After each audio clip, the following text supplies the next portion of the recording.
దేవుడు మనందరినీ కూడా గడిచిన ఆదివారం నుంచి ఈ ఆదివారం వరకు సజీవులుగా ఉంచి బ్రతికించి తన సన్నిధిలో మనల్ని చేర్చినందుకే దేవాది దేవునికి ప్రభు పేరిట మనమందరం కూడా వందనాలు తెలియజేయాలి. అదేవిధంగా ఈ ఆరాధనలో దేవుని గణపరచుటకు స్తుతించుటకు వచ్చిన మీ అందరికి కూడా ప్రభు పేరిట వందనాలు తెలియజేస్తున్నా. ఇక్కడ చేరిన వారందరూ కూడా యేసు ప్రభుకి శిష్యులుగా కావాలని ఎంతమంది అనుకుంటున్నారు? దేవునికి మేము శిష్యులు కావాలి అని ఎంతమంది అనుకుంటున్నారు? చేయొద్దండి. గుడ్. సైతానికి శిష్యులు కావాలనుకున్న వాళ్ళు ఎంతమంది చేయొద్దండి. మేము సైతానికి శిష్యులుగా ఉంటామని. ఎవరు శిష్యులుగా ఉండాలని ఇష్టపడతాం మనము? మన గురువు ఎవరు అంటే యేసు ప్రభు. ఆయనను అనుసరిస్తే ఆయన లక్షణాలు ఉంటాయి. సైతాన్ని అనుసరిస్తే సైతాన్ లక్షణాలు ఉంటాయి. సైతాన్లో ఏమేమి లక్షణాలు ఉంటాయి? సైతాన్లో ఏం గుణాలు ఉంటాయి చెప్పాలా? వాడు ముఖ్యంగా ఎవరు? అబద్ధమునకు జనకుడు. అబద్ధాలు వానిలోనే ఉంటాయి, దొంగతనము వానిలోనే ఉంటుంది, పాపము వానిలోనే ఉంటుంది, ఇంకా అనేకమైన చెడు గుణాలకు నిలయము ఎవరు? సైతాన్.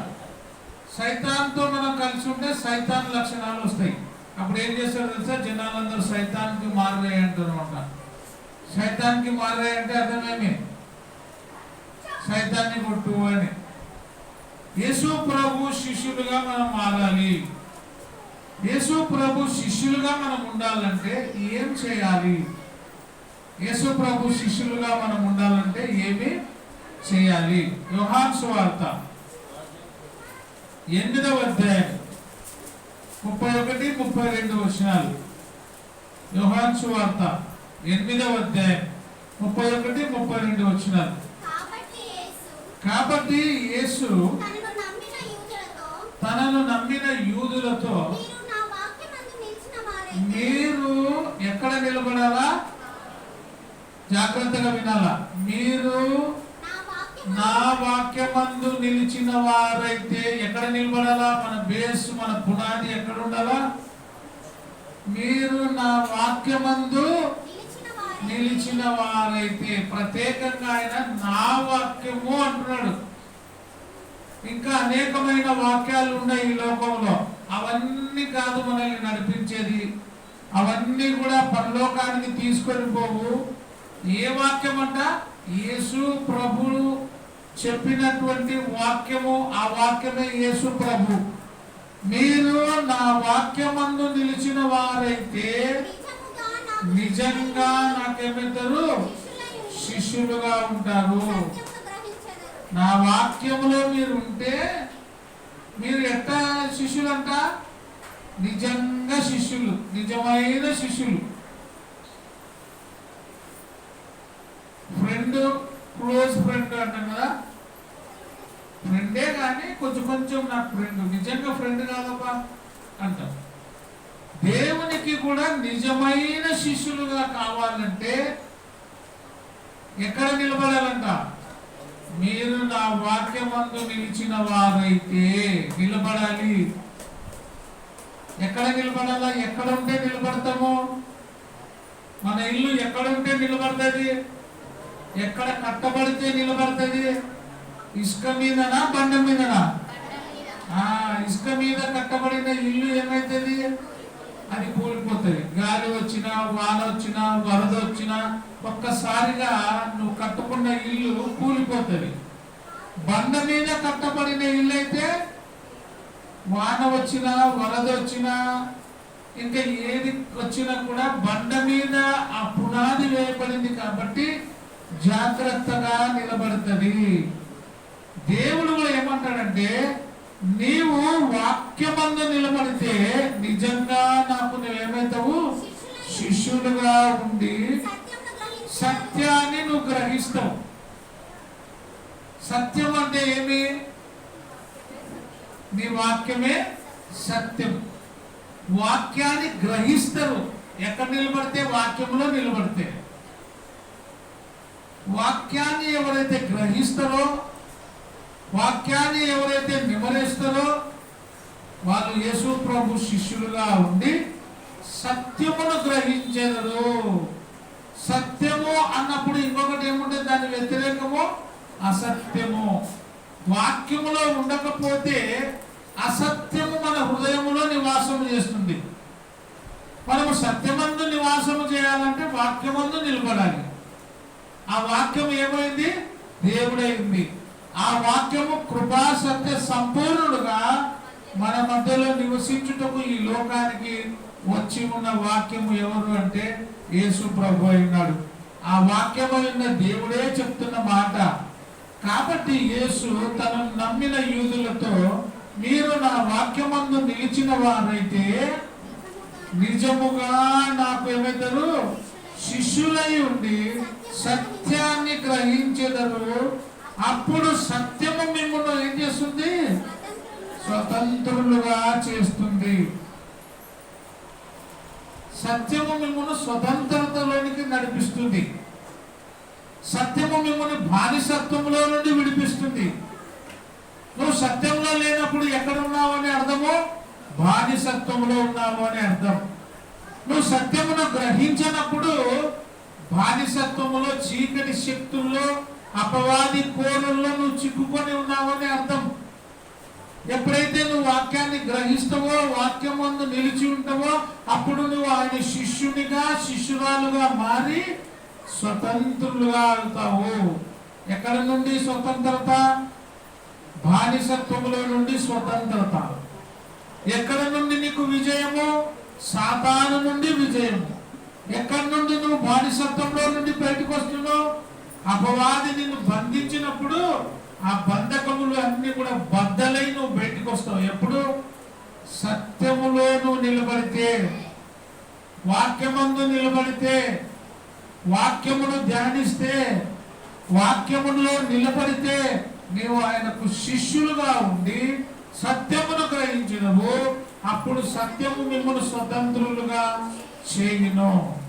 యోహాను సువార్త 15వ అధ్యాయం మనం చదువుకున్నట్లయితే నిలిచి ఉండుడి, నిలిచి ఉండుడి అనే మాటలు మనం చూస్తున్నాం. అక్కడ యోహాను సువార్త 15వ అధ్యాయము 1వ వచనం నుంచి చూస్తే, నేను నిజమైన ద్రాక్షావల్లి. నిజమైనది అంటే ఇంకోటి ఏముంది? డూప్లికేట్ ఉంది అని అర్థం కదా. అందుకే ఉప్పు కప్పు రంగు ఏమంట? ఒక్క పోలిక నుండు చూడ చూడ రుచుల జాడ వేరు. రెండు ఒకేలాగా కనపడతాయి, మంచి చెడు. అందుకే దేవుడు ప్రత్యేకంగా చెప్తున్నాడు, ఉప్పులో వేసే బదులు కర్పూరం వేస్తే ఏమవుతుంది? వంట అంతా చెడిపోతుంది. ఉప్పు కప్పు రంగు ఒక్క పోలికనే ఉంటది. అందుకే దేవుడు మనం కన్ఫ్యూజన్ అవుతామని ఏమంటాడంటే, నేను నిజమైన ద్రాక్షావల్లిని. ఒక చోట ఆకుకూరలు పంపించినప్పుడు, ఆకుకూరల భోజనం చేయమని చెప్పినప్పుడు ఏం చేసినాడు? అతను తెచ్చి తిక్క కూర ఆకులు ఏగా ఆ వంట ఏమైంది? అంత చేదుగా అయిపోయింది. వంకాయలు, తిక్క వంకాయలు ఉంటాయి కదా, వంకాయలతో పాటు తిక్క వంకాయలు కూడా కలిపి వేసినాం అనుకో, ఆ కూర ఏమైతుంది? చెడుగా అయిపోతుంది. కొంచెము చెడు కూడా మొత్తము మంచిని అంతటిని కూడా ఏం చేస్తుంది? చెడిపేస్తుంది. అందుకే ప్రభు అయిన యేసుక్రీస్తు స్పష్టంగా మనతో చెప్తున్న మాట, నేను నిజమైన ద్రాక్షావల్లిని, నా తండ్రి మాత్రమే వ్యవసాయకుడు. నాలో ఫలింపని ప్రతి తీగను ఆయన తీసి పారవేయును. ఎక్కడ ఫలించాలా? ఫలించాలంటే ఎక్కడ ఉండాలా? ద్రాక్షావల్లిని అత్తుకొని ఉండాలా. అప్పుడే ఫలిస్తాం, అప్పుడే నిలబెడతాం. మీరు ఫలించాలి. మీరు నాలో ఫలింపని ప్రతి తీగను ఆయన తీసి పారవేయును. ఫలించు ప్రతి తీగ మరీ ఎక్కువగా ఫలింపవలనని దానిలోని పనికిరాని తీగలను తీసివేయును. ఏ తీగలు తీసేస్తా అంటున్నాడు? పనికొచ్చేవా పనికిరానివా? మన ఇంట్లో ఏ వస్తువులైనా కూడా పనికిరాని పెట్టుకో. ఆ పనికిరానిదంతా కూడా పొద్దునకి ఏం చేస్తాం మనం? చెత్తాయమ ఇలా కొట్టినప్పుడు విజిల్ వేసినప్పుడు అంతా తెచ్చి పాడేస్తారు. మీరు పాడేసేది పనికొచ్చేదే పనికిరానిదే? మీ ఇంటి చెత్తనే కదా అని రోజు ఇంట్లో పెట్టుకో, ఏమవుతుంది అది? ఆడవాళ్ళు బాగా చెప్పాలి. ఏమా, మీ ఇంటి చెత్తనే కదా, ప్రతిరోజు పాడేయకుండా 15 రోజులకు ఒకసారి పాడే. ఎట్లుంటుంది? చాలా సువాసనతో నిండిపోతుంది ఇంట్లో కదా. ఆమె వచ్చి ఇల్లు కొడుతుంది, విజిల్ వేస్తుందంటే ఎక్కడ వాళ్ళంతా అక్కడ వచ్చేసి ఆ పనికి రానిదంతా తీసి ఏం చేస్తారు? ఆ బుట్టలో పాడేస్తారు. దేవుడు కూడా ఏమంటాడంటే, నీవు పనికి రాకపోతే నిన్ను కూడా నేను తీసి బయట పాడేస్తా. పనికి వచ్చే దానిలో మరీ ఎక్కువగా ఫలించవాలన్నది దేవుని యొక్క కోరిక. నేను మీతో చెప్పిన మాటను బట్టి మీరిప్పుడు పవిత్రులై ఉన్నారు, నా యందు నిలిచి ఉండుడి. ఎవరేందంట? దేవునిలో నిలబడి ఉండాలా. దేవునిలో నిలబడినప్పుడు కష్టాలు రావు అని అనుకోవద్దండి. దేవునిలో ఉంటే ఎక్కువగా కష్టాలు వస్తాయి. దేవునిలో నువ్వు నిలబడితే అదే పనిగా నిలబడిన నిన్ను ఊపడానికి సైతాన్ నీ దగ్గరికి వస్తుంది. అప్పుడు మనం ఎట్లుండాలా? స్టాండర్డ్ గా ఉండాలా. యోబుని ఎంత కదిలించినా, అపవాది ఎంత కదిలించినా యోబు కదిలినాడా? ఏమన్నాడు? యెహోవా ఇచ్చును, యెహోవా తీసుకోలేడు. భార్య కూడా అతని మనసు మార్చాలని చూసింది. నువ్వు నిజంగా ఈ విధంగానే నమ్మకంగా ఉంటావా? దేవుని దూషించి మరణముక అంటే కూడా యోబు కదలకుండా దేవునిలోనే నిలబడినాడు. దేవునిలో ఉండే వారికి కష్టాలు వస్తాయి. ఆ కష్టాలకు మనం కదిలిపోకూడదు. అందుకేమంటో చూడండి, నా యందు మీరు నిలిచి ఉండుడి, అప్పుడు మీ యందు నేను నిలిచి ఉంటా. ఇది ఉంది కదా, ఈ దిమ్మ ఏం కనబడుతుంది? దీనికి పైన ఏం కనబడుతుంది? ఆ దిమ్మ పైన ఏం కనబడుతుంది? ఆ పిల్లర్కి కలర్ ఒక్కటే కనబడుతుంది. అది అంత బలంగా నిలబడడానికి లోపల ఏముంది చెప్పండి?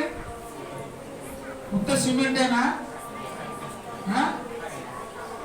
60 mm రాడ్లు ఉన్నాయి, దాంట్లో రాడ్స్ ఉన్నాయి, కంకర ఉంది, సిమెంట్ ఉంది, పనివాని పనితనం ఉంది. అందుకే అది అంతగా నిలబడింది. ఈరోజు మనం కూడా నిలబడుతున్నామంటే పైకి మనం ఒక్కరమే కనపడొచ్చు, కానీ మనలో ఎవరున్నారు? బలమైన వాడు ఉన్నాడు. ఎవరు ఆ బలవంతుడు? దేవుడు నీలో ఉన్నాడు కాబట్టి నువ్వు బలవంతునిగా ఉన్నావు. ఒకవేళ దాంట్లో ఐరన్ లేదు, కంకర లేదు, సిమెంట్ లేదు, ఇసుక లేదు, నిలబడతారా? నిలబడదు. నీలో కూడా క్రీస్తు ఉంటేనే నువ్వు ఎట్లా నిలబడతావు? గట్టిగా నిలబడగలుగుతావు. అప్పుడు నువ్వు తన శిష్యునిగా ఎంచబడతావు. నా యందు నిలిచి ఉండుడి, మీ యందు నేను ఉంటా. మీ యందు ఎవరుంటారు? నీలో ఎవరుంటారంట? దేవుడు నిలబడతాడు. నిజంగా నువ్వు నమ్ముతున్నావా నీలో దేవుడు ఉన్నాడని? నమ్మడం లేదా? నమ్ముట నీ వలనైతే నమ్మువానికి సమస్తము సాధ్యమే. నీలో దేవుడు ఉన్నాడని నువ్వు నమ్మాలా. నువ్వు ఎప్పుడైతే నమ్ముతావో అప్పుడు ఏమంటావు? ఎన్ని బాధలున్నను, ఇబ్బందులైనను, ఎంత కష్టమొచ్చినా, నిష్ఠురమైనను, ఏం కావాలా? నీ మాట చాలయ్యా, నీ చూపు చాలయ్యా, నీ తోడు చాలయ్యా, నీ నీడ చాలయ్యా, నీ ఉంటే నాకు చాలు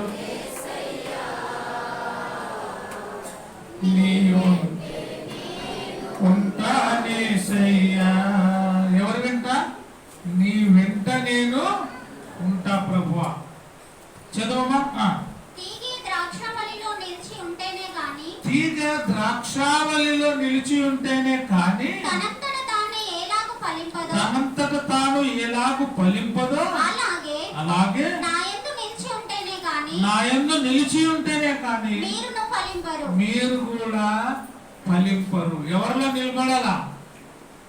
దేవునిలో నువ్వు నిలబడితేనే ఫలిస్తావు. దేవునిలో ఉంటేనే నీ జీవితము ఫలవంతంగా ఫలభరితంగా అవుతుంది. ఎట్లా ఫలిస్తావు నువ్వు? 30 అంతలుగా, 60 అంతలుగా, 100 అంతలుగా ఫలిస్తావు. ఎవరిలో ఉంటే? దేవునిలో ఉంటే. దేవునిలో లేకుండా కూడా నువ్వు ఎంత ఫలించినా కూడా నీ ఫలితము వ్యర్థమే. ఈ లోకంలో గొప్పగా ఫలించిన వాడైనా కూడా, శారీరకంగా ఎంత గొప్పవాడైనా కూడా, ఆస్తి ఉన్నా, అంతస్తు ఉన్నా, డబ్బు ఉన్నా, అందమున్నా, వజ్ర వైడూర్యాలున్నా, యేసు ప్రభు అనే వాడు నీలో లేకపోతే ఎన్ని ఉన్నా అన్ని సున్నా. మరొకసారి చదవమా. తీగె ద్రాక్షావళిలో నిలిచి ఉంటేనే కానీ తనంతట తాను ఎలాగు ఫలింపదో అలాగే నా యందు నిలిచి ఉంటేనే కానీ మీరు ఫలింపరు. నాలో ఉంటేనే మీరు ఫలిస్తారు. నాలో లేకుండా మీరు ఫలించడానికి వీలు లేదు. ద్రాక్షావళిని నేను, తీగలు మీరు. ఎవడు నా యందు నిలిచి ఉండునో, నేను ఎవరి యందు నిలిచి ఉండునో వాడు బహుగా ఫలించును. నాకు వేరుగా ఉండి మీరేమీ చేయలేరు. మీ చేతగారు. ఎవరికి వేరుగా? దేవునికి వేరుగా ఉండి మనం ఏమి కూడా చేయలేము. ఆయనలో ఉంటేనే మనం ఫలిస్తాం. 138వ కీర్తన 2వ వచనం. 138వ కీర్తన 2వ వచనం. నీ పరిశుద్ధాలయము తట్టు నేను నమస్కారము నేను నమస్కారము చేయుచున్నాను. నీ నామమంతటి కంటే నీవిచ్చిన వాక్యమును నీవు గొప్ప చేసి ఉన్నావు. ఏది గొప్పది? వాక్యము గొప్పది. నీవిచ్చిన వాక్యమును నీవు గొప్ప చేసినావు. తండ్రి ఏమిచ్చినాడు మనకి? వాక్యం ఇచ్చినాడు. ఆ వాక్యాన్ని ఏం చేసినాడు? అన్నిటికంటే గొప్ప చేసినాడు. అందుకే ఆ వాక్యానికి ప్రతి మనిషి కూడా లోబడాల. ప్రతి వాని మోకాలు యేసుక్రీస్తు నామమున ఏం చేయాలా? వంగి నమస్కారం చేయాలి. ఆ నామాన్ని దేవుడు గొప్ప చేసినాడు. ఏ నామము? వాక్యం అనేటువంటి నామం. అది చాలా గొప్పది. ఆ వాక్యం ఎదుట మనందరం కూడా సాగిలపడాల్సిందే. నీవిచ్చిన వాక్యమును, నీ పరిశుద్ధాలయము తట్టు నేను నమస్కారము చేయుచున్నాను. నీ నామమంతటి కంటే నీవిచ్చిన వాక్యమును నీవు గొప్పగా చేస్తున్నావు. ఆ గొప్పవాడైనటువంటి దేవునికి మనము శిష్యులుగా మారాలంటే ఏం చేయాలా? వాక్యమందు నిలబడాలా. అప్పుడు మనము నిజముగా తన శిష్యులమై ఉంటాము. మార్కు సువార్త 4వ అధ్యాయం 3వ వచనం. మార్కు సువార్త 4వ అధ్యాయం 3వ వచనం నుంచి. ఇదిగో విత్తువాడు విత్తుటకు బయలు వెళ్ళెను. వాడు విత్తుచుండగా కొన్ని విత్తనములు ఎక్కడ పడినాయంట? మనందరం తెలుసు ఇది విత్తనాల గురించి. విత్తనాలు ఏమి? విత్తనం అంటే ఏమి? విత్తనాలు మస్తు ఉండే కదా. కర్బూజ విత్తనాలు, కలంగడి విత్తనాలు, ఇంకా పొద్దుటిరుగు విత్తనాలు. కొంతమంది అన్నమే తిన్నారు. పొద్దుటిరుగు విత్తనాలు తినే బతుకుతారు. రోజు 5 ప్యాకెట్లు తింటుంటారు. ఆ విత్తనం కాదు ఇది. ఏది? విత్తనము అంటే వాక్యము. ఆ వాక్యము ఎక్కడ పడాలా? చూడు, అందుకే విత్తనముల గురించి ఉపమాన రీతిగా రాయబడింది ఇక్కడ, విత్తువాడు విత్తుటకు బయలుదేరి ఉండగా వాడు విత్తుచుండగా కొన్ని విత్తనాలు త్రోవ పక్కన పడినాయి. పక్షులు వచ్చి వాటిని మింగేసినాయి. అంటే వాక్యం దైవజనుడు చెప్పేటప్పుడు ఆ వాక్యం అనే విత్తనము కొంతమందికి హృదయంలో పడడం లేదు. ఎక్కడ పడుతున్నాయంట? త్రోవ పక్కలో పడుతున్నాయి. ఎందుకు త్రోవ పక్కలో పడుతున్నాయి అంటే ఆ వాక్యానికి నీ హృదయం ఇవ్వడం లేదు కాబట్టి. ఆ వాక్యం త్రోవ పక్కన పడినప్పుడు పక్షులు వచ్చి వాటిని ఏం చేస్తున్నవి? ఎత్తుకొని పోతున్నాయి, మింగేస్తున్నాయి. కొన్ని పైన రాతి నేలలో పడుతున్నాయి. అక్కడ మన్ను ఏం లేదు, లోతుగా లేనందున అది మొలుస్తుంది మాట కొద్దిగా, కానీ సూర్యుడు ఉదయించగానే అవి మాడి వేరు లేనందున ఎండిపోవును. మనకు కూడా కొంచెం పడతాయి. పొద్దునే కదా ఏమైతుందండి, వేరు లేనందున ఏమైంది? కొంతమంది సాయంత్రం వరకే గుర్తు పెట్టుకుంటారు, కొంతమంది ప్రార్థన అయిపోయేంత వరకే గుర్తు పెట్టుకుంటారు. చిన్నగా సూర్యుడు అస్తమించేటప్పుడు ఏమైతుంది? ఎండిపోతూ వస్తుంది. వాక్యం అడగండి, ఎవరైనా ఏం చెప్పినామో అని అడగండి, ఏం చెప్తారో. చాలా మందికి హృదయంలో పడదు. ఎక్కడ పడింది? త్రోవ పక్కన పడింది కాబట్టి అది మొలవడం లేదు, అది వాడిపోతుంది. మరికొన్ని ఎక్కడ పడినాయంటే చూడండి, రాతి నేలలో, అంటే మన్ను లేని రాతి నేలలో పడినందున అది ఏమైతుంది? మరలా మరుసటి రోజుకే ఎండిపోతుంది. కొన్ని ఎక్కడ పడుతున్నాయి? ముండ్ల పొదల లాంటి మనస్సు ఉంది కొంతమందికి. ముండ్ల పొదలలో పడినది కూడా మొలవనియదు. ఆ ముళ్ళు కొత్తేస్తుంది ఆ మొలకని. ముండ్ల పొదలు ఎదిగి వాటిని అణిచివేసెను గనుక అది ఫలింపలేదు. కొన్ని మంచి నేలలు పడి అవి మొలిచి పెరిగి పైరై 30 60 100 ఫలిస్తుంది. నువ్వు ఎక్కడ వేయబడిన విత్తనము వలె ఉన్నావు. ఈరోజు మనం ప్రశ్న వేసుకోవాలా, రాతి నేలలో పడిన విత్తనము వలె ఉన్నామా? త్రోవ పక్కన పడిన విత్తనము వలె ఉన్నామా? ముండ్ల పొదలలో పడిన విత్తనము వలె ఉన్నామా? లేదా మంచి పొదలో పడినటువంటి, మంచి నేలలో పడినటువంటి విత్తనము వలె ఉన్నామా? నీకు నీవే ప్రశ్న వేసుకోవాలి. ఆత్మీయకంగా నువ్వు ఎంత ఎదగగలుగుతున్నావు? ఆత్మీయకంగా ఎవరికి వాక్యము నువ్వు చెప్తున్నావు? నువ్వు నిజంగా ఎదిగి ఉంటే ఏం చేయాలా? ఇతరులకు దేవుని వాక్యమును గురించి, ఆయన యొక్క గొప్పతనం గురించి మనము చాటి చెప్పేవారుగా ఉండాలి. కానీ చాలా మంది ఎట్లున్నా తెలుసా, ఎక్కడేసిన గొంగడి ఆడందంట ఆనే ఉంది. దాన్ని అప్పుడప్పుడు దులుపుకుంటా మడత పెట్టుకుంటూ ఉంటే గొంగడి బాగుంటది. ఏడుండేది ఆనే ఉంది అనుకో, ఏమైతుంది? అది దుమ్ము పడుతుంది, తర్వాత పురుగులు పడుతుంది. ఆ పురుగులు పట్టిన తర్వాత ఆ పురుగులు ఆ గొంగల్ని ఏం చేస్తుంది? రంధ్రాలు పెడుతుంది. ఆఖరికి ఆ గొంగలి చినిగిపోతుంది. నీవు ఉపయోగపడాలా. గొంగలి ఎందుకు తెచ్చుకుంటారు? గొంగలి ఎందుకు తెచ్చుకుంటారు? ఎండకు కప్పుకుంటారు కదా గొంగలి. నవ్వుతున్నారు. ఎప్పుడు తెచ్చుకుంటారు? చలికి. గొర్రెల కాకపరికి అయితే ఎప్పుడు పైన ఉంటుంది గొంగలి. ఆ గొంగలి ఉపయోగపడాలా. నీవు కూడా ఎక్కడున్నావు? ఎక్కడేసిన గొంగడి అక్కడే ఉన్నావా? ఏమైనా పని చేస్తున్నావా? దేవుని యొక్క మాట ఇతరులకు చెప్పేవారుగా ఉండాలా. కొన్ని పల్లెల్లో బాగా దేవుని వాక్యం బాగా మనుషులు గ్రహిస్తారు, ఇతరులకు చెప్పగలుగుతారు. పనికి పోయినప్పుడు, కూలికి పోయినప్పుడు చేను దగ్గర పలాంటి చెప్పినాడు సారు, పలాని వాక్యం చెప్పినాడని వాళ్ళు మాట్లాడుకుంటారు.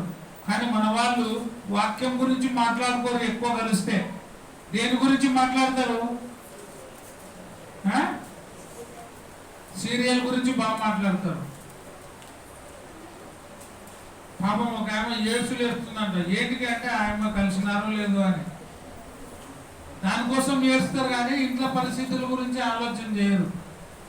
అది చూడకుండే ఉండలేరు. ఇంకా ఒకవేళ అది అయిపోయింది అనుకో, నువ్వు వచ్చేసరికల్లా ఇంట్లోనే అడుగుతావు కదా రోజు చూస్తుంటే కదా. నాకు ఒక ఆశ్చర్యం ఏమంటే ఆడోళ్ళ కంటే మొగోళ్ళకి ఎక్కువ బాగా పట్టుకుంటుంది. అది ఏంది, సీరియల్స్ బాగా పట్టుకున్నాయి. మొగోళ్ళు బాగా డిస్కషన్ చేస్తున్నారు ఆడోళ్ళ కంటే కూడా. వాక్యాన్ని మనం గ్రహించాలా. ఆ వాక్యం ఎక్కడ పడిన దానిలాగా ఉండాలా? మంచి నేలలో పడినటువంటి విత్తనము వలె నువ్వు ఉండాలి. అది ఫలిస్తుంది. ఇక్కడ ఎప్పుడు నా యందు నా వాక్యమందు నిలిచిన వారైతేనే నిజముగా నాకు ఏమవుతారు? శిష్యులై ఉందరు. వాక్యమందు నిలబడాలంటే ఎక్కడ ఉండాలా? మన విత్తనము మంచి నేలలో పడినటువంటి విత్తనముగా ఉంటే ఆయన శిష్యులుగా మనం అవుతాం. ఒకటి, ఆయన వాక్యమందు నిలిచి ఉంటే ఆయన శిష్యులుగా అవుతాము. రెండవది, ఒకరినొకరు మనం ఏం చేయాలి? యోహాను సువార్త 13వ అధ్యాయం 34-35 వచనాలు. మీరు ఒకరినొకరు ప్రేమింపవలనని నేను క్రొత్త ఆజ్ఞ ఇచ్చుచున్నాను. నేను మిమ్మల్ని ప్రేమించినట్లే మీరును ఒకరినొకరు ఏం చేసుకోవాలి? ప్రేమింపవలెను. ఒకరినొకరు ప్రేమించుకోవాలి. కుటుంబములో ఒకరినొకరు గౌరవించుకోవాలి. కుటుంబంలో ఒకరినొకరు అభినందించుకోవాలి. ఒకరినొకరు హెచ్చరిక చేసుకోవాలి. మీరు ఒకరినొకరు ప్రేమించవలెను. మీరు ఒకరిని ఎడల ఒకరు ప్రేమ గలవారైన ఎడల దీన్ని బట్టి మీరు నా శిష్యులని అందరూ తెలుసుకొందురు. ఒకరినొకరు ప్రేమించుకుంటే ఎవరు శిష్యులమైతామంట? చూసిన వాళ్ళందరూ వీళ్ళు దేవుని యొక్క శిష్యులు, దేవుని యొక్క శిష్యరికాన్ని పొందినారు. అన్నిటికంటే ముఖ్యమైనది ఏమి ఆజ్ఞ? నిన్ను వలె నీ పొరుగువాని ప్రేమించవలెను. మనం ప్రేమ కలిగి ఉండాలి. దేవుడు ఏమై ఉన్నాడు? ప్రేమ స్వరూపి. ఆ ప్రేమను మనం కలిగి ఉండాలా. ప్రేమలో నిలబడి ఉండాలా. ఒకరినొకరు సనుగు కొనకయు గునుగు కొనకయు ఏం కలిగి ఉండాలా? ప్రేమ కలిగి ఉంటే ఆయన శిష్యులుగా అందరూ కూడా తెలుసుకుంటారంట. దేవుడు ఎక్కువగా ప్రేమించినాడా ద్వేషించినాడా? పాపిని కూడా ఆయన ప్రేమించినాడు. పాపిని ప్రేమించి ఆ పాపాన్ని ఏం చేసినాడు? ఆయన తీసివేసినాడు. ఆయన బ్రతికినప్పుడు సుంకరుల మధ్యలో పాపుల మధ్యలో కలిసి ఏం చేసినాడు? తిరిగి వారి మధ్యలో భోజనం కూడా చేసినాడు. అందుకే సుంకరులకును పాపులకును ఈయన దగ్గటి వాడు, ఈయన ఎటువంటి వాడు, ఈయన దెయ్యం పట్టినాడు, ఈయన సరైన మనిషి కాదు అని ఆయన గురించి ఎంతో ఎగతాళి చేసినారు. నేను పాపులను పిలువవచ్చి తిని కానీ నీతిమంతులను పిలువ రాలేదు అంటాడు ఆయన. కాబట్టి మనం ఏం కలిగి ఉండాలంటే ఒకరినొకరు ప్రేమ కలిగి ప్రేమకు బద్దులుగా ఉండి ఒకరినొకరు ప్రేమించుకున్నప్పుడు మనం ఆయన శిష్యులుగా అవుతాం. మరి ప్రేమించాలంటే ఏమి మనలో ఉండకూడదు? ఏమి ఉండాలా? గలతీయులకు రాసిన పత్రిక 5వ అధ్యాయం 19వ వచనం నుంచి, శరీర కార్యములు స్పష్టమై ఉన్నవి అవేవనగా ఇవి మనలో ఉండకూడదు. ఒకరినొకరు ప్రేమించుకోవాలంటే ఏముండకూడదు? శరీర క్రియలను చంపేసుకోవాలా. ఒక మనిషిలో ఏమేమి ఉంటాయి? సాతాను శిష్యుడుగా ఎవరైతే ఉంటాడో, సాతాను అనుచరుడుగా ఎవరైతే ఉంటాడో, సాతానుని ఎవరు ప్రేమిస్తారో వాళ్ళలో ఏముంటాయంట చూడండి. జారత్వము, అపవిత్రత, అపవిత్రత, కాముకత్వము, కాముకత్వము, విగ్రహారాధన, విగ్రహారాధన, వ్యభిచారము, అభిచారము, ద్వేషములు, దేశములు, కలహము, కలహములు, మత్సరములు, మత్సరములు, క్రోధములు, క్రోధములు, కక్షలు, కక్షలు, భేదములు, భేదములు, విమతములు, విమతములు, అసూయలు, అసూయలు, మత్తతులు, మత్తతలు, అల్లరితో కూడిన ఆటపాటలు మొదలైనవి. అల్లరితో కూడిన ఆటపాటలు మొదలైనవి. ఇవన్నీ కూడా ప్రేమించకూడదు. వీటిని ప్రేమిస్తే దేవుని ప్రేమించిన వాళ్ళము కాదు. వీటిని విసర్జిస్తే దేవుని మనము ప్రేమించిన వాళ్ళం అవుతాం. ఇప్పుడు చదువుకున్న వాటన్నిటిని ప్రేమిస్తే ఎవరిని ప్రేమించినట్ట? సైతాన్ని ప్రేమించినట్టు. అప్పుడు ఎవరికి మనము శిష్యులము? సైతానికి శిష్యురాలము, శిష్యుడమవుతాం. ప్రభువుకి శిష్యులం కావాలంటే ఏం చేయాలా? గలతీలకు రాసిన పత్రిక 5వ అధ్యాయము 22వ వచనం నుంచి చదువుకున్నాం.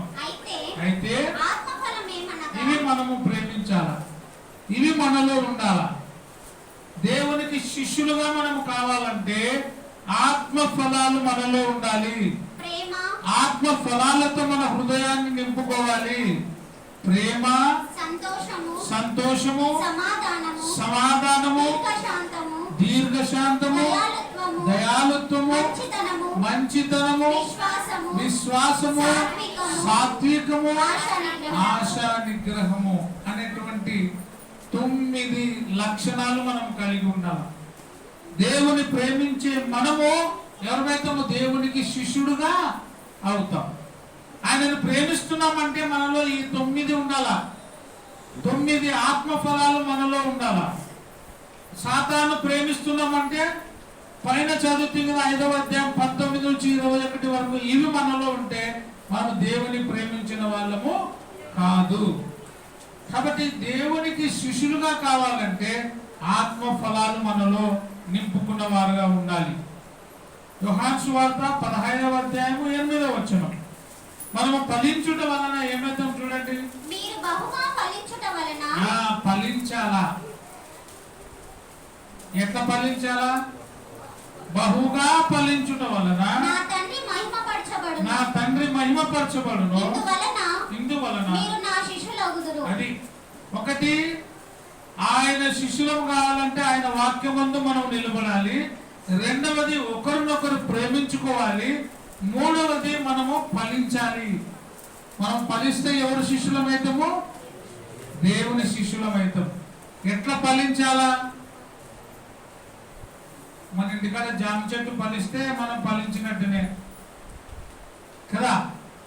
వేప చెట్టు పొడుగుగా అయిననుకో మనం అంత పొడుగుగా ఫలించినట్టునే. మన బయలుగా నిండా కట్టలు ఉన్నాయనుకో ఫలించినట్టునే. అది ఒక రకంగా శరీరకంగా నువ్వు ఫలించినట్టే. కానీ ఆత్మీయకంగా ఫలించాలంటే ఏం కలిగి ఉండాలా? దేవుని కలిగి ఉండాలా, క్రీస్తుని సంపాదించుకొని ఉండాలా. అందుకే ఫలించుట వలన మీరు శిష్యులు అవుతారు, నా తండ్రి ఇంకా సంతోషపడతాడు అంటుంది. మన పిల్లలు గొప్ప వాళ్ళైనప్పుడు మనం ఏమైతాం? సంతోషపడతామా లేదా? దేవుడు కూడా ఆత్మీయకంగా మనం నిలబడినప్పుడు ఆత్మీయకంగా వాక్యమందు మనం నిలిచి ఉన్నప్పుడు దేవుడు మనల్ని చూసి సంతోషిస్తాడు. ఎందుకంటే నేను ముందే చెప్తే ఆత్మీయకంగా నిలబడిన వాడికి సమస్యలు వస్తాయి. అయినా వాడు కదలకుండా ఉంటాడు. ఎందుకంటే వారి పునాది ఎక్కడ ఉంది? బండ మీద కట్టబడిన ఇల్లు. అందుకే వరద వచ్చినా, కష్టం వచ్చినా, గాలి వచ్చినా, మరి ఏదొచ్చినా కూడా వాడు పడిపోకుండా జాగ్రత్తగా నిలబడగలుగుతాడు. మరి దేవునిలో లేకపోతే, దేవుని శిష్యులము మనం కాకపోతే, సాతాను లక్షణాలు కలిగి ఉంటే సాతానికి శిష్యులుగా అవుతాం. మనం ఎవరికి శిష్యులు కావాలనుకుంటున్నాం? క్రీస్తుగా, సాతానికా? క్రీస్తుకి శిష్యులుగా ఉండాలని ఆయన కూడా కోరుకుంటున్నాడు. మత్తయి సువార్త 7వ అధ్యాయం 17వ వచనం నుంచి. మత్తయి సువార్త 7వ అధ్యాయం 17 నుంచి 19 వరకు. అలాగుననే ప్రతి మంచి చెట్టు మంచి ఫలములు ఫలించును. అది మంచి చెట్టు. మంచి ఫలములు ఫలించును. మళ్ళీ అందరు చెప్పాలి, మంచి చెట్టు మంచి ఫలములు ఫలించును. Very good. చెడ్డ చెట్టు చెడ్డ ఫలములు ఫలించును. గుడ్. సపోటా పండు చెట్టుకి యాడ్ వస్తాయి. సపోటా పండు ఎట్లుంటది? అది దాని యొక్క లక్షణం ఏమి? తీపిగా ఉంటుందా, పుల్లగా ఉంటుందా? గుడ్. వేప చెట్టు కొంచెం అప్పుడప్పుడు తీయ కూడా అవుతాయి అవి, కానీ తినలేము. మంచి చెట్టు ఏమంట? మంచి ఫలములు ఫలించును. నువ్వు మంచి చెట్టువా, చెడ్డ చెట్టువా? మంచి ఫలాలు నీలో రావాలంటే నువ్వు దేనికి ఉండాలా? నువ్వు వేప చెట్టుకి ఉండి సపోటా కాయలు కాయాలంటే కాస్తుందా? లేకపోతే ముళ్ళ చెట్టుకి నువ్వు ఉండి తీయని కలంగడి పండు రావాలంటే వస్తుందా? నువ్వు మంచిగా తీపిగా తీయగా ఉండాలంటే ఎవరికి ఉండాలా? నేను నిజమైన ద్రాక్షావల్లిని, నాలో ఉంటే నేను బహుగా. ద్రాక్షావల్లిలో ఉంటే ద్రాక్ష తీగవైతావు, ద్రాక్ష పండు అవుతావు. అది ఎట్లుంటే తీయగా, మధురంగా, రుచిగా ఉంటది. అందుకే మంచి చెట్టు మంచి ఫలములు ఫలించును. మేడి పండు చూసినారా మీరు? అది ఎట్లుంటది? మేడి పండు చూడ మేలిమై ఉండ, పొట్ట విప్పి చూడ. ఆ దాంట్లో అది ఇప్పితే అంత పురుగులే,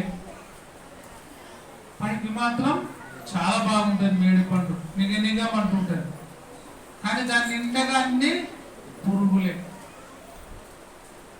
దేవుని కాకుండా, దేవుని శిష్యుడు కాకుండా సైతాను శిష్యుడుగా ఉంటే పైకి నిగనిగా ఉంటాడు, కానీ లోపల అన్ని ఏముంటాయి? పురుగులు. ఆ పురుగులు ఉంటే ఎవరు ఇష్టపడాడు?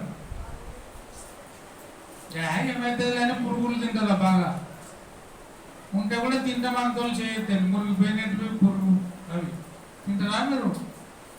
పాడేస్తారా, పాడేరా? ఎంత మంచి పండు అయినా దాంట్లో ఒక 4-5 పురుగులు వచ్చినాయనుకో తింటారా?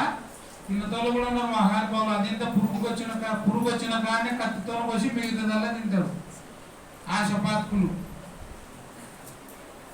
అది అప్పుడు ఏం కాదు, కానీ లోపల కడుపులో ఏమవుతుంది? అది ఇన్ఫెక్షన్ అవుతుంది.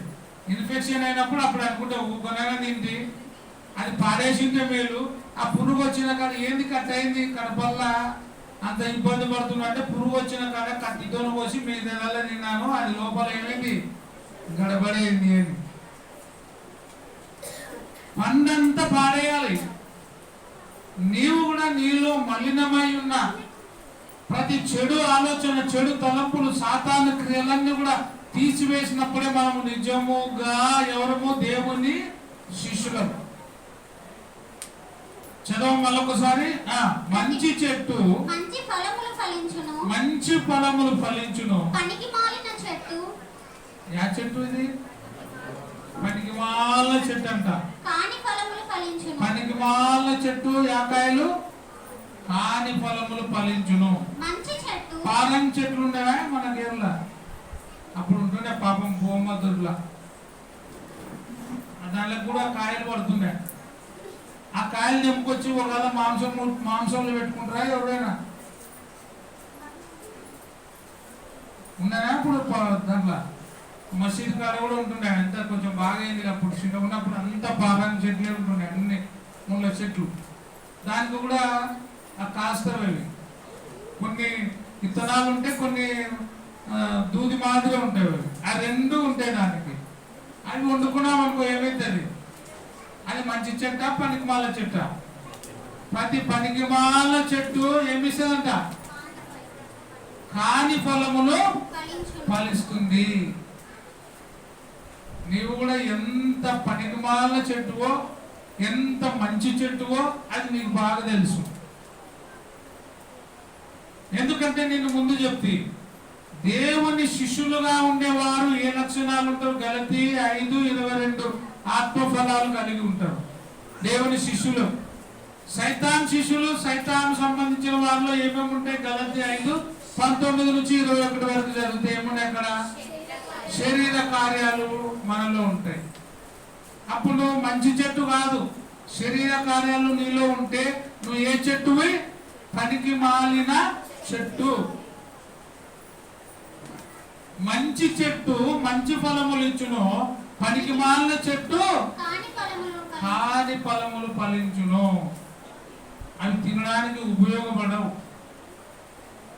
మనం కూడా దేవునికి ఉపయోగపడేవారుగా మనం జీవించాలి. లూకాసు సువార్త 19 వరకు చదువుతామమ్మా. 17-19 వరకు చదువు. మత్తయి 7:17 నుంచి 19 వరకు. అలాగుననే ప్రతి మంచి చెట్టు మంచి ఫలములు ఫలించును, పనికి మాలిన చెట్టు కాని ఫలములు ఫలించును. మంచి చెట్టు కాని ఫలములు ఫలింపనేరదు, పనికి మాలిన చెట్టు మంచి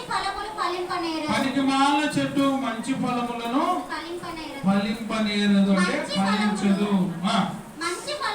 మంచి ఫలములు ఫలింపని ప్రతి చెట్టు నరకబడి అగ్నిలో వేయబడును. పనికి మాలిన చెట్టు ఏమైతుంది? నరకబడి అగ్నిలో వేయబడును. 13వ అధ్యాయం లూకాసు సువార్త 6వ వచనం నుంచి 9 వరకు. మరియు యేసు ప్రభువు తన శిష్యులతో ఈ ఉపమానాన్ని చెప్తున్నాడు. ఒక మనుషుని ద్రాక్ష తోటలో అంజూరపు చెట్టు నాటబడి ఉండెను. ఏమి కూడా దొరకలేదు.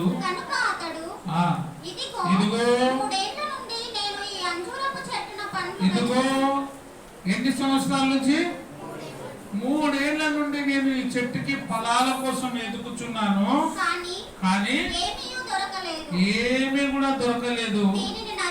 దీనిని నరికివేయము.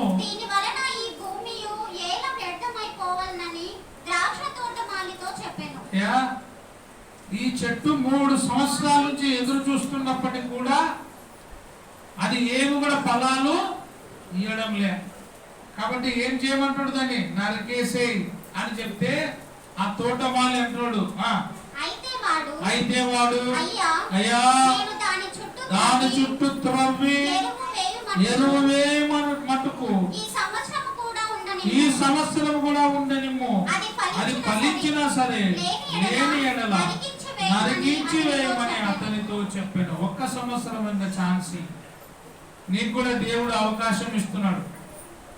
నిన్ను తీసివేయడం పెద్ద పని కాదు, నిన్ను కొట్టివేయడం పెద్ద పని కాదు, నిన్ను పెరిగివేయడం పెద్ద పని కాదు. నువ్వు మరలా ఫలించాలని, ఆ ఫలాలు లేని ఆ చెట్టుకి పండ్లు రావాలని మరలా నీకు ఏమిస్తున్నాడు? ఆయన సమయాన్ని ఇస్తున్నాడు. అంటే నువ్వు క్రీస్తు శిష్యునిగా కాకుండా సాతాను శిష్యునిగా ఉన్నావేమో. ఒకవేళ మనసు మార్చుకుని యేసుక్రీస్తు శిష్యునిగా నువ్వు మారుతావేమో అని నీకు దేవుడు ఇంకా ఏమిస్తున్నాడు? సమయం ఇస్తున్నాడు. అందుకే సమయమును పోనీయక సద్వినియోగము చేసుకుంటూ అజ్ఞానుల వల్లే కాకుండా జ్ఞానము గలవారుగా నడుచుకునుడి అని దేవుని మాట చెప్తుంది. మరి మనం అజ్ఞానులుగా ఉన్నామా, జ్ఞానము గలవారుగా ఉన్నామా అని ఒకసారి మనము పరీక్ష చేసుకోవాలి. లూకాసు సువార్త 15వ అధ్యాయం 16వ వచనం నుంచి కూడా చూస్తే దేవుడు చిన్న కుమారునికి సమయం ఇచ్చినాడు. వాడు ఎక్కడ పోయినాడు? తప్పిపోయినాడు. తండ్రి ప్రేమ నుండి దూరం అయిపోయినాడు. లోకమును ఆశించి వెళ్ళిపోయినాడు. అపవాది క్రియలోనికి వెళ్ళిపోయినాడు. వాడు మరలా తిరిగి ఎక్కడొచ్చినాడు? ఫలించడానికి మరలా వస్తున్నాడు. వాడు వెళ్ళిపోయిన తర్వాత వాడి జీవితం ఏమైపోయింది? వాడిపోయింది. వాడి జీవితము కుషించిపోయింది. వాడికి మొదట ఉండే జీవితము లేదు. ఎక్కడ పోయినాడు వాడు? కడుపు నింపుకొనుకోవడానికి. పందుల దగ్గరికి వెళ్ళినా కూడా వానికి ఆహారము దొరకలే. వాడు మరలా మనసు మార్చుకుని, అయ్యో నేను నా తండ్రి దగ్గరికి వెళ్ళాలి, నా తండ్రి దగ్గర ఉండే సంతోషాన్ని నేను కోల్పోయినాను, మరలా నేను అక్కడికి వెళ్ళాలి అని అనుకుంటున్నాడు. కానీ కుమారునిగా కాదు, ఎట్ట పోవాలనుకుంటున్నాడు? పనివానిలో ఒకనిగా. తానైతే పనివాళ్ళలో ఒకనిగా పోవాలని అనుకుంటున్నాడు. కానీ తండ్రి అయితే తన కుమారుని స్థానాన్ని ఎక్కడ కూడా మిస్ చేయలే. కుమారుని కోసమే ఉంచినాడు. వాడు ఇంకా దూరంగా ఉన్నప్పుడు తండ్రి వాణిని ఏం చేసినాడు? చూచి కనికరపడి పరిగెత్తి వాని మెడ మీద పడి ముద్దు పెట్టుకున్నాడు. చూడండి, వానికి సమయం ఇచ్చినాడు. నీకు కూడా దేవుడు సమయం ఇస్తున్నాడు. నా కుమారుడా, నా కుమార్తె, నా దగ్గరికి రా, నా శిష్యుడిగా, నా శిష్యురాలుగా నువ్వు చేరు, నా వాక్యమందు నిలిచి ఉండు, పడిపోకుండా జాగ్రత్తగా ఉండు అని దేవుడు పిలుస్తున్నాడు. ఒకవేళ నువ్వు ఇప్పటికీ కూడా రాకపోతే, ఈ రోజే నీ ప్రాణం పోతే ఎక్కడ పోతే మనం నరకానికి చేర్చబడతాం. అందుకే సమయము దేవుడు ఇచ్చినప్పుడే సమయాన్ని సద్వినియోగం చేసుకుంటూ ఆయన శిష్యునిగా, శిష్యురాలుగా ఉండటకు ఇష్టపడితే మరణం వరకు మనం ఆయనతో ఉండి ఆయన చూపించిన మార్గములో నడచాలి. యేసు ప్రభు చెప్పిన విధంగా నేనే మార్గము, నేనే సత్యము, నేనే జీవమునై ఉన్నానని చెప్పిన బాటలో మనము నడుచుకొని మరణం వరకు నమ్మకంగా బ్రతికితే దేవుడు జీవ కిరీటం ఇస్తాడు అని వాక్య భాగం ద్వారా తెలియజేస్తూ ముగిస్తున్నాను. అందరికీ వందనాలు. Thank you.